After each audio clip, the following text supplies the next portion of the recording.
नमस्कार, 4 PM में आप सभी का स्वागत है। मैं हूं आपके साथ अब्दुल करीम। तो लोकसभा चुनाव का अंतिम चरण 1 जून को होना है। 13 सीटों पर मतदान होगा। वाराणसी सीट देश की सबसे हॉट सीट मानी जा रही है, क्योंकि नरेंद्र मोदी तीसरी बार चुनावी मैदान में वहां से हैं। पश्चिम से जब चुनाव पूर्वांचल की तरफ शिफ्ट होता है तो माहौल पूरी तरह से बदल जाता है।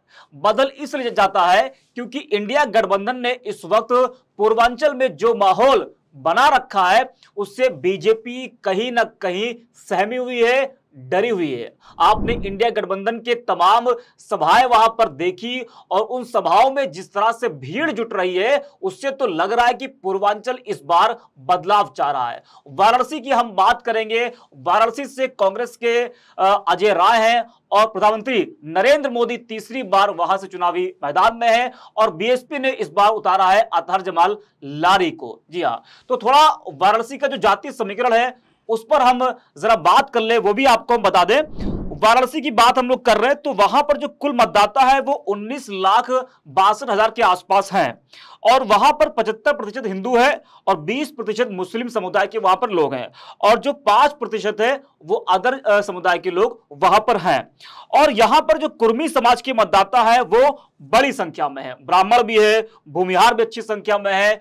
तो आज हम इसी पर बात करेंगे। हमारे साथ 4 PM के संपादक संजय शर्मा जी है। सर, वाराणसी सीट जिसकी चर्चा तेजी से हो रही है और जो माहौल इस वक्त वहां का बना हुआ है वाराणसी का, उस माहौल को देखकर क्या आपको लग रहा है इस बार की मोदी के लिए जो वाराणसी सीट है वो फंसती नजर आ रही है? देखिए, वाराणसी पूरे दुनिया की लगा लगी हुई है। प्रधानमंत्री नरेंद्र मोदी वाराणसी से चुनाव लड़ रहे हैं। काशी कॉरिडोर बना है, पूरी दुनिया से लोग भगवान बाबा भोले के दर्शन करने आ रहे हैं। लेकिन पहली बार 2014 में तो एक जादू था, मतलब वो देवत्व भाव जो अब कह रहे हैं कि मैं ईश्वर का अवतार हूँ, वो लगभग उस समय लग रहे थे। लोग पागल थे उनके लिए। मतलब शायद ही काशी का कोई आदमी होगा जो मोदी के लिए पागल ना हो।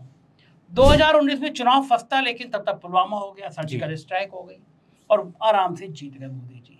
इस बार जब अजय राय को दिया गया तो लगा कि ये तो मुकाबला एक तरफा होगा, लेकिन अजय राय ने अपनी मेहनत के बाद जिस तरह चुनाव उठाना शुरू किया और उसके बाद ये नजर आया कि इंडिया गठबंधन ने जो समीकरण बनाया है, अगर वो समीकरण बनारस में लागू हो गया तो शायद परेशानी थोड़ी सी बढ़ जाएगी। वहाँ पे प्रियंका ने, डिम्पल यादव ने, अखिलेश ने, राहुल ने बढ़िया रैली करी, बढ़िया शो किए। आज मैं राजीव रंजन न्यूज़ 24 में माहौल क्या है वो देख रहा था मैं उनका, तो देख रहे थे वो दलित बस्तियों में गए। दलित बस्ती बीजेपी से वोट नहीं कर रही हैं। वो सीधा सीधा कैमरे पे कह रहे थे भाई हम तो बिल्कुल नहीं जाएंगे बीजेपी में। तो मायावती ने हालांकि सुविधा दी मोदी जी को, एक मुसलमान प्रत्याशी खड़ा करके अपना फर्ज निभा दिया। उन्होंने जो कही जाती है बीजेपी की बी टीम है वो। लेकिन वाराणसी में जितने लोगों से मेरे बात हुई, मुस्लिमों का बड़ा हिस्सा अजय राय की तरफ जा रहा है। तो अगर वहाँ पे मुस्लिम, यादव, दलित वोट, गैर पिछड़ी जातियाँ, अखिलेश यादव ने आसपास भूमिहारों को टिकट दिए हैं, वो भूमिहारों का रुझाव, अगर ये सब हो गया तो बनारस में बहुत बड़ा उलटफेर भी हो सकता है। मोदी जी थोड़ा फंस भी सकते हैं। इसीलिए अमित शाह ने नारद राय को बुलाया, बलिया में भूमिहारों के नेता हैं, उनसे बातचीत करी, उन्हें पार्टी में शामिल कराया, क्योंकि समझ रहे हैं आपके भूमिहार बिदक रहे हैं, भूमिहार नाराज हैं, भूमिहार जा रहे हैं। तो अगर दलित, भूमिहार, यादव, मुसलमान, ये समीकरण जो है वो बीजेपी को बहुत परेशानी में डाला अब्दुल। वहाँ स्थिति कुछ भी हो सकती है, ऐसी लोग चर्चा करने लगे। लेकिन सर, अभी एक मित्र हमारे वाराणसी के हैं तो वो कह रहे थे कि जो है 20% जो मुसलमानों की आपने बात किया, तो कह रहे हैं कि वहाँ पर मुसलमान भी बीएसपी के साथ में जा सकता है और अतहर जमाल लारी का भी ठीक ठाक वहाँ पर वोट है। तो क्या आपको लग रहा है कि मुस्लिम वोट भी वहाँ पर बढ़ जाएगा और सीधा नुकसान इससे इंडिया गठबंधन को होगा? मैंने पहली बार ये देखा कि कई बार होता ये था कि बीएसपी मुस्लिम प्रत्याशी खड़े कर देती थी और लोग चले जाते थे। दानिश अली का चुनाव सामने है कि लग रहा था कि दानिश अली के मुकाबले में बीएसपी तरफ ज़्यादा चला जाएगा। चुनाव से 24 घंटे पहले 99% मुसलमान दानिश अली की तरफ चले गए। मुझे उत्तर प्रदेश की कई सीटें ऐसी हैं कि जहां पर मुसलमानों ने देखा मुसलमान प्रत्याशी है, इसके बावजूद वो इंडिया गठबंधन में गए। बनारस में हर हालत में लोगों को पता है, मुसलमानों को, कि ये किस लिए खड़े किए गए, लारी साहब किस लिए खड़े किए गए। लारी साहब जीतेंगे नहीं, लेकिन मोदी जी की जीत आसान कर देंगे, मोदी जी का फासला घटा देंगे, मोदी जी को बड़ी जीत दिला देंगे। मुसलमान बोल नहीं रहा पहली बार। मुसलमान दिल में दर्द लेके बैठा हुआ है, जो उसको अपमानित किया गया वो जाता है और बटन दबाया जाता है। बड़ी कोशिश करी मोदी जी ने मुसलमानों पे बोलने की, तीखा बोलने की, ये कहा कि कांग्रेस आपका मंगलसूत्र छीन लेगी, भैंस खोल के ले जाएगी, हर तरह की बात की। मुसलमान ने जवाब नहीं दिया। मुसलमान शांति से एक मुश्त एक जगह जा रहा है।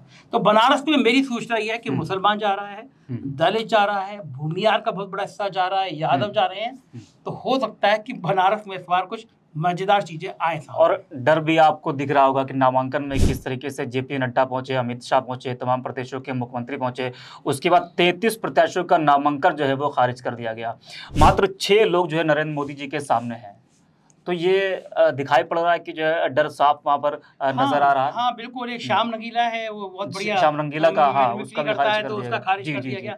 एक डर ये भी है ना, देखिए सब लोग आए, नितिन गडकरी नहीं आए जी। तो भाजपा के अंदर की जो लड़ाई चल रही है वो भी साफ दिखती है कि सारे इंडिया गठबंधन के लोगों ने क्रिटिसाइज किया, एनडीए के सब लोग आए लेकिन गडकरी नहीं आए। मोदी जी को लग रहा है कि अंतर तो इस बार नहीं रहेगा, जीतूंगा भी मैं। तो कि मुझे लग रहा है जीत हार भी कहीं 1 लाख के नीचे हो गई तो मोदी जी के लिए हारने जैसा हो जाएगा वो। अगर मोदी का हार का अंतर जो 4-4.5 लाख था, अगर वो घट के 1-1.25 लाख रह गया तो मुझे लगता है कि मोदी के लिए नैतिक हार हो जाएगी कि बनारस भी वालों ने उनको अलग कर दिया, किनारे कर दिया। और ये किसी और की गलती नहीं, मोदी जी की खुद गलती है। क्योटो बनाने चले थे, एक बारिश आती है, बनारस लबालब भर जाता है। आपने कॉरिडोर बड़े बढ़िया बना दिया, घाट सुंदर कर दिए, लेकिन गलियों की हालत खराब है। कॉरिडोर बनाने के लिए पुराने मंदिर तोड़ दिए गए। ये मैंने भारत में देखा, लोग अपने पुराने मंदिर को ऐतिहासिक धरोहर संभाल कर रखते हैं।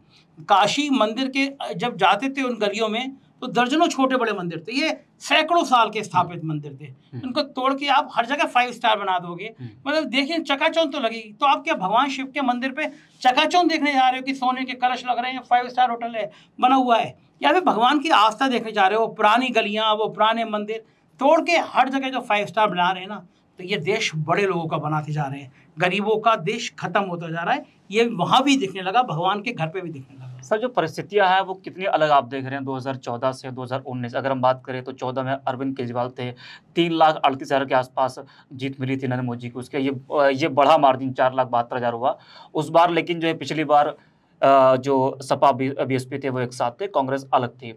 इस बार के जो हालात है वो आप क्या देख रहे हैं? जीत का अंतर कितना आप पहले आप बोले कि घटेगा? मुझे तो ये लग रहा है कि कहना नहीं चाहिए, लेकिन मुझे कई लोगों ने कहा कि बसपा के प्रत्याशी अपनी जमानत भी बचा ले तो बहुत बड़ी बात है।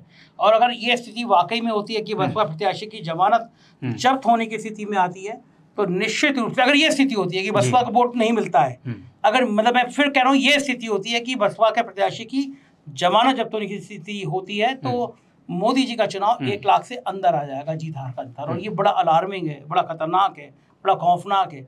अगर ये बात पता चल जाएगी मोदी जी को यहाँ जीत हार मेरी 50-60 हज़ार से हो रही है तो ब्लड प्रेशर तेज हो जाएगा, नींद नहीं आएगी रात में। जो ओबीसी फैक्टर है उसका इम्पैक्ट कितना आप देखते हैं, क्योंकि 3 लाख से ज़्यादा वहाँ पर मतदाता ओबीसी हैं? मैं ये मानता हूँ कि अखिलेश यादव ने पिछले 10 सालों के सबसे बेहतरीन टिकट दिए हैं जी। यादवों पे आरोप था, इस बार 5 यादव हैं, परिवार के लोग हैं जी, बाहर के यादव नहीं है। कुर्मियों को सबसे ज्यादा टिकट दिए हैं। जो पीडीए वाला कार्ड है वो अखिलेश यादव ने बड़ी सफाई से खेला है जी। तो पिछड़ा दलित तो दलित संविधान बचाने की बात पे तो हमारा संविधान खतरे में एक मंच पर आए हैं। तो इस बार 2014 और 19 के मुकाबले में बहुत कड़ी चुनौती मिलती नजर आ रही है। अजय राय का सर अभी एक बयान सुन रहे थे, तो गंगा की आपने बात किया तो वो कह रहे थे कि 20,000 करोड़ का भ्रष्टाचार हुआ है गंगा की सफाई को लेकर। मुझे लग रहा है कि कम कह रहे थे, मेरे पास तो आंकड़े ज्यादा के हैं। तो जो गंगा ने बुलाया है और गुजरातियों को बुलाया है। मैं उदाहरण देके बताऊं, इलाहाबाद में प्रयागराज में गंगा नदी के किनारे टेंट लगने थे। एक कंपनी चयनित हुई, उससे टेंट लगाए, एक बार पानी बहा सब टेंट भाग गए। बनारस में, अयोध्या में उसी कंपनी को वो 300 गुना उसका शेयर बढ़ गया, हजारों करोड़ की कंपनी बन गई। वो कंपनी कहाँ की थी? ऑफ कोर्स गुजरात की। तो बनारस में जितने काम हुए हैं, बड़े काम आप निकालोगे तो कहीं ना कहीं पीछे गुजरात की कंपनियां खड़ी होंगी। तो जब आप ठेके करोड़ों रुपया आप केवल ठेकेदार गुजरात को दोगे तो वही कहावत होगी कि वही माल कमाएगा गुजराती भाई, घंटा बजाएगा यूपी बिहार का भाई। या घंटा बज रहा है, लेकिन इस बार चुनाव में कहीं घंटा ना बज जाए। विकास के सर मामले में ये कहा जाता है कि जो बीजेपी ने वाराणसी पर ज़्यादा फोकस किया था और नरेंद्र मोदी खुद कहते हैं कि जो है मैं यहाँ का बेटा हूँ और काशी वासियों ने मुझे बनारसी बना दिया है। तो विकास के मामले में काशी इन 10 सालों में कितना आगे बढ़ा है? देखिए, विकास के मापदंड में अगर आप कुछ सड़कें बढ़िया कर लेते हैं, मंदिर बढ़िया कर लेते हैं, वही विकास नहीं होता। विकास का मतलब होता है कि वहाँ के लोगों के लिए फैक्ट्री कितनी लग गई, काम धंधे कितने मिल गए, बीए सुरक्षा व्यवस्था कितनी पुख्ता हो गई। बीएचयू की एक लड़की जा रही है, रास्ते में लोग उसको पकड़ के ले जाते हैं, रेप करते हैं, उसका नग्न वीडियो बनाते हैं, और पता चला वो भारतीय जनता पार्टी की नेता है। मध्य प्रदेश में चुनाव करने गए हैं, प्रचार करने गए हैं, उनको बड़ी मामूली धाराओं में जब बहुत हल्ला मच गया तो पहचान करके जेल भेजा गया। ऐसे लोग बीजेपी में कर क्या रहे थे? तो जाहिर बात है कि काशी के माथे पे दाग लगा है। बीएचयू के स्टूडेंट्स लगातार वहां के वाइस चांसलर की गुंडागर्दी के लिए आंदोलन करते रहे। बीएचयू का एक प्रोफेसर जायज मांगों के लिए हड़ताल पर है, एक डॉक्टर। तो ये हो क्या रहा है बनारस में? ये प्रधानमंत्री के क्षेत्र में हो रहा है। मेरे लगता है ये बहुत शर्मनाक है मोदी जी के लिए, और चुनाव में शायद इसको भुगतना भी पड़ेगा। इन घाटों की सफाई के लिए अक्सर वो कहते हैं कि जो है घाट पिछली सरकारों में, घाट ही नहीं है तमाम घाट ही नहीं है। घाट के अलावा अंदर भी बनारस है, जो ओरिजिनल बनारस है वो अंदर गलियों में है। तो घाट साफ कर दो, मंदिर बड़ा बना दो, लेकिन ओरिजिनल बनारस को अगर खत्म कर दो तो वो अच्छा नहीं है।